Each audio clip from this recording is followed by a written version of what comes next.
Pride and Prejudice by Jane Austen.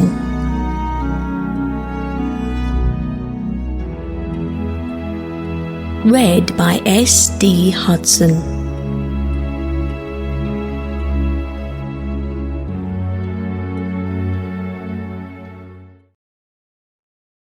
Chapter 35. Elizabeth awoke the next morning to the same thoughts and meditations which had at length closed her eyes. She could not yet recover from the surprise of what had happened. It was impossible to think of anything else, and totally indisposed for employment, she resolved soon after breakfast to indulge herself in air and exercise. She was proceeding directly to her favourite walk, when the recollection of Mr. Darcy's sometimes coming there stopped her, and instead of entering the park, she turned up the lane, which led her further from the turnpike road. The park paling was still the boundary on one side, and she soon passed one of the gates into the ground. After walking 2 or 3 times along that part of the lane, she was tempted, by the pleasantness of the morning, to stop at the gates and look into the park. The 5 weeks which she had now passed in Kent had made a great difference in the country, and every day was adding to the verdure of the early trees. She was on the point of continuing her walk, when she caught a glimpse of a gentleman within the sort of grove which edged the park. He was moving that way, and fearful of it being Mr. Darcy, she was directly retreating. But the person who advanced was now near enough to see her, and stepping forward with eagerness, pronounced her name. She had turned away, but on hearing herself called, though in a voice which proved it to be Mr. Darcy, she moved again towards the gate. He had by that time reached it also, and holding out a letter which he instinctively took, said, with a look of haughty composure, "I have been walking in the grove some time in the hope of meeting you. Will you do me the honour of reading that letter?" And then with a slight bow turned again into the plantation, and was soon out of sight. With no expectation of pleasure, but with the strongest curiosity, Elizabeth opened the letter, and to her still increasing wonder perceived an envelope containing 2 sheets of letter paper, written quite through in a very close hand. The envelope itself was likewise full. Pursuing her way along the lane, she then began it. It was dated from Rosings at 8 o'clock in the morning, and was as follows. "Be not alarmed, madam, on receiving this letter, by the apprehension of its containing any repetition of those sentiments, or renewal of those offers which were last night so disgusting to you. I write without any intention of paining you or humbling myself, by dwelling on wishes which, for the happiness of both, cannot be too soon forgotten, and the effort which the formation and the perusal of this letter must occasion should have been spared, had not my character required it to be written and read. You must therefore pardon the freedom with which I demand your attention. Your feelings, I know, will bestow it unwillingly, but I demand it of your justice. 2 offences of a very different nature, and by no means equal magnitude, you last night laid to my charge. The first mentioned was that, regardless of the sentiment of either, I had detached Mr. Bingley from your sister, and the other, that I had, in defiance of various claims, in defiance of honour and humanity, ruined the immediate prosperity and blasted the prospects of Mr. Wickham.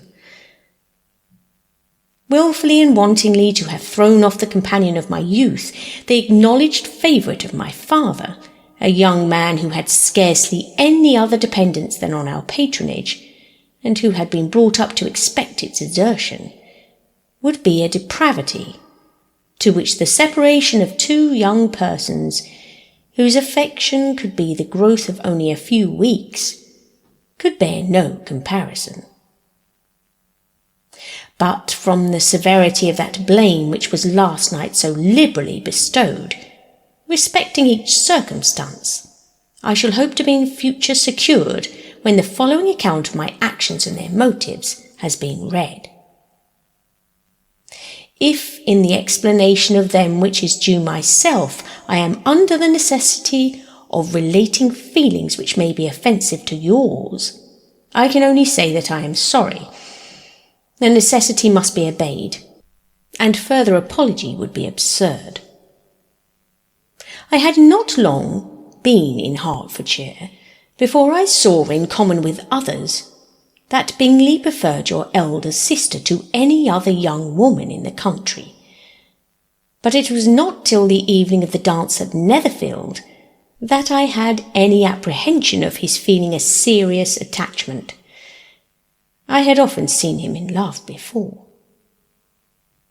At that ball, while I had the honour of dancing with you, I was first made acquainted by Sir William Lucas's accidental information that Bingley's attentions to your sister had given rise to a general expectation of their marriage. He spoke of it as a certain event, of which time alone could be undecided. From that moment I observed my friend's behaviour attentively, and I could then perceive that his partiality for Miss Bennet was beyond what I had ever witnessed in him. Your sister I also watched. Her look and manners were open, cheerful, and engaging as ever, but without any symptom of particular regard, and I remained convinced from the evening's scrutiny that though she received his attentions with pleasure, she did not invite them by any participation of sentiment. If you have not been mistaken here, I must have been in error. Your superior knowledge of your sister must make the latter probable. If it be so, if I have been misled by such error to inflict pain on her, your resentment has not been unreasonable. But I shall not scruple to assert that the serenity of your sister's countenance and air was such as might have given the most acute observer a conviction that, however amiable her temper, her heart was not likely to be easy touched. That I was desirous of believing her indifferent is certain, but I will venture to say that my investigations and decisions are not usually influenced by my hopes or fears. I did not believe her to be indifferent because I wished it. I believed it on impartial conviction as truly as I wished it in reason. My objections to the marriage were not merely those which I last night acknowledged to have required the utmost force of passion to put aside. In my own case, the want of connection could not be so great an evil to my friend as to me. But there were other causes of repugnance, causes which, though still existing, and existing to an equal degree in both instances, I had myself endeavoured to forget, because they were not immediately before me. These causes must be stated, though briefly. The situation of your mother's family, though objectionable, was nothing in comparison of that total want of propriety, so frequently, so almost uniformly betrayed by herself, by your 3 younger sisters, and occasionally even by your father. Pardon me, it pains me to offend you, but amidst your concern for the defects of your nearest relations and your displeasure at this representation of them, let it give you consolation to consider that, to have conducted yourself so as to avoid any share of the like censure, is praise no less generally bestowed on you and your eldest sister than it is honourable to the sense and disposition of both. I will only say further that from what passed that evening, my opinion of all parties was confirmed and every inducement heightened, which could have led me before to preserve my friend from what I esteemed a most unhappy connection. He left Netherfield for London on the day following, as you, I am certain, remember, with a design of soon returning. The part which I acted is now to be explained. His sister's uneasiness had been equally excited with my own. Our coincidence of feeling was soon discovered, and, alike sensible that no time was to be lost in detaching their brother, we shortly resolved on joining him directly in London. We accordingly went, and there I readily engaged in the office of pointing out to my friend the certain evils of such a choice. I described and enforced them earnestly. But however this remonstrance may have staggered or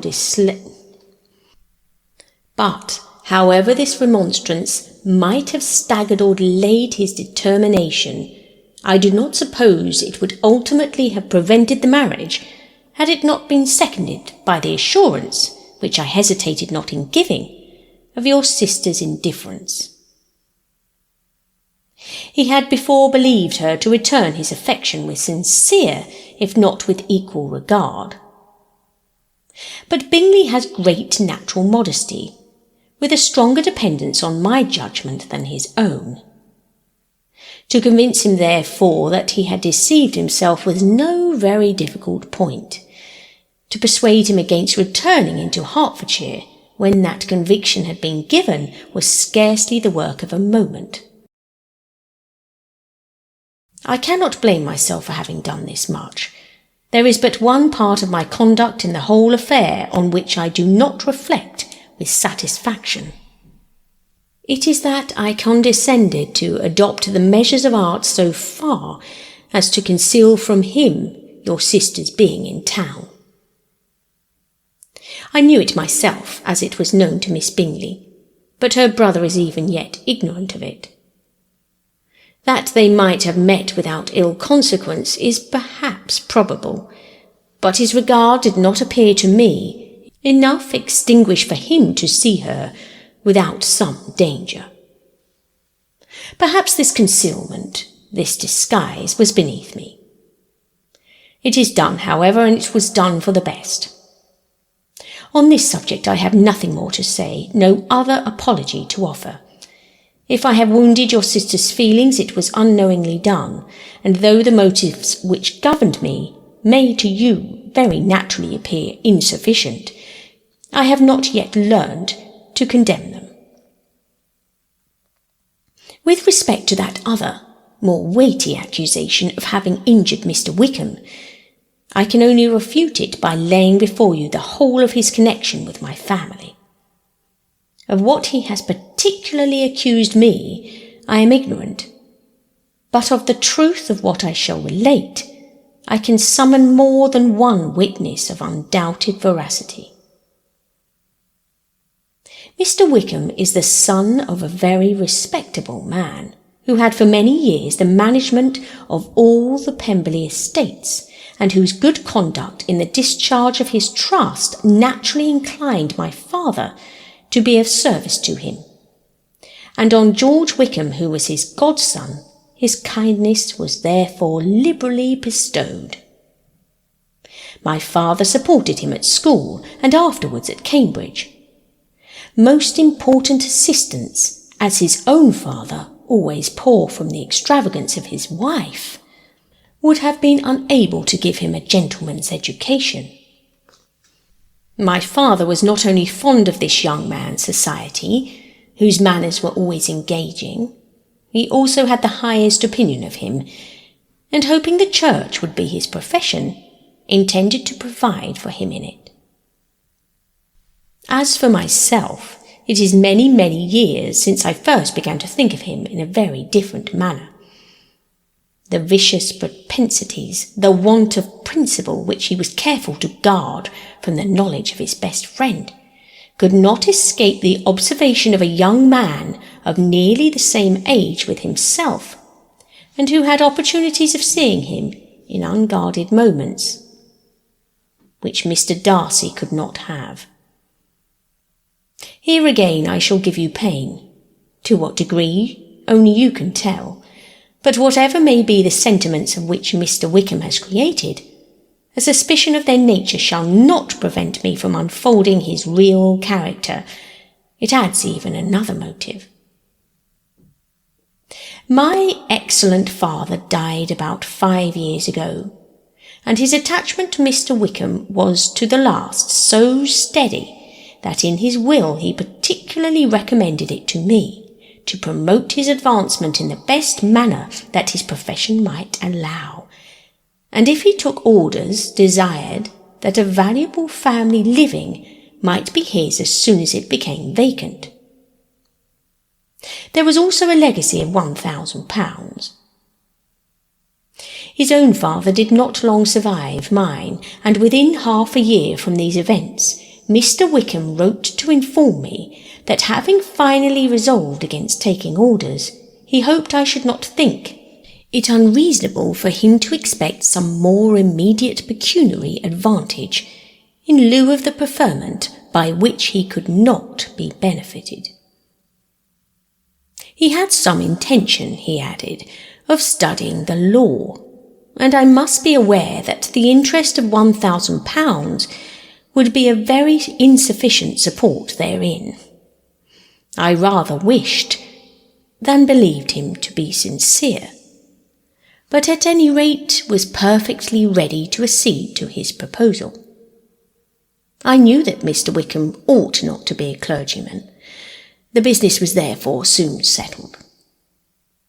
He resigned all claim to assistance in the church, were it possible that he could ever be in a situation to receive it, and accepted in return £3,000. All connection between us seemed now dissolved. I thought too ill of him to invite him to Pemberley or admit his society in town. In town I believe he chiefly lived, but his studying the law was a mere pretence, and being now free from all restraint, his life was a life of idleness and dissipation. For about 3 years I heard little of him, but on the decease of the incumbent of the living which had been designed for him, he applied to me again in my letter for the presentation. His circumstances, he assured me, I had no difficulty in believing it, were exceedingly bad. He had found the law a most unprofitable study, and was now absolutely resolved on being ordained, if I would present him to the living in question, of which he trusted there could be little doubt, as he was well assured I had no other person to provide for, and I could not have forgotten my revered father's intentions. You will hardly blame me for refusing to comply with this entreaty, or for resisting every repetition of it. His resentment was in proportion to the distress of his circumstances, and he was doubtless as violent in his abuse of me to others as in his reproaches to himself. After this period, every appearance of acquaintance was dropped. How he lived I knew not, but last summer he was again most painfully obtruded on my notice. I must now mention a circumstance which I would wish to forget myself, and which no obligation less than the present should induce me to unfold to any human being. Having said thus much, I feel no doubt of your secrecy. My sister, who is more than 10 years my junior, was left to the guardianship of my mother's nephew, Colonel Fitzwilliam, and myself. About a year ago she was taken from school, and an establishment formed for her in London. And last summer she went with the lady who presided over it to Ramsgate, and thither also went Mr. Wickham, undoubtedly by design, for there proved to have been a prior acquaintance between him and Mrs. Young, in whose character we were most unhappily deceived, and by her connivance and aid he so far recommended himself to Georgiana, whose affectionate heart retained a strong impression of his kindness to her as a child, that she was persuaded to believe herself in love and to consent to an elopement. She was then but 15, which must be her excuse, and after stating her imprudence, I am happy to add that I owed the knowledge of it to herself. I joined them unexpectedly a day or two before the intended elopement, and then Georgiana, unable to support the idea of grieving and offending a brother, whom she almost looked up to as a father, acknowledged the whole to me. You may imagine what I felt and how I acted. Regard for my sister's credit and feelings prevented any public exposure, but I wrote to Mr. Wickham, who left the place immediately, and Mrs. Young was of course removed from her charge. Mr. Wickham's chief object was unquestionably my sister's fortune, which is £30,000, but I cannot help supposing that the hope of revenging himself on me was a strong inducement. His revenge would have been complete indeed. This, madam, is a faithful narrative of every event in which we have been concerned together, and if you do not absolutely reject it as false, you will, I hope, acquit me henceforth of cruelty towards Mr. Wickham. I know not in what manner, under what form of falsehood he has imposed on you, but his success is not perhaps to be wondered at. Ignorant as you previously were of everything concerning either, detection could not be in your power, and suspicion certainly not in your inclination. You may possibly wonder why all this was not told to you last night, but I was not then master enough of myself to know what could or ought to be revealed. For the truth of everything here related, I can appeal more particularly to the testimony of Colonel Fitzwilliam, who, from our near relationship and constant intimacy, and still more as one of the executors of my father's will, has been unavoidably acquainted with every particular of these transactions. If your abhorrence of me should make my assertions valueless, you cannot be prevented by the same cause from confiding in my cousin, and that there may be the possibility of consulting him, I shall endeavour to find some opportunity of putting this letter in your hands in the course of the morning. I will only add, God bless you. Fitzwilliam Darcy.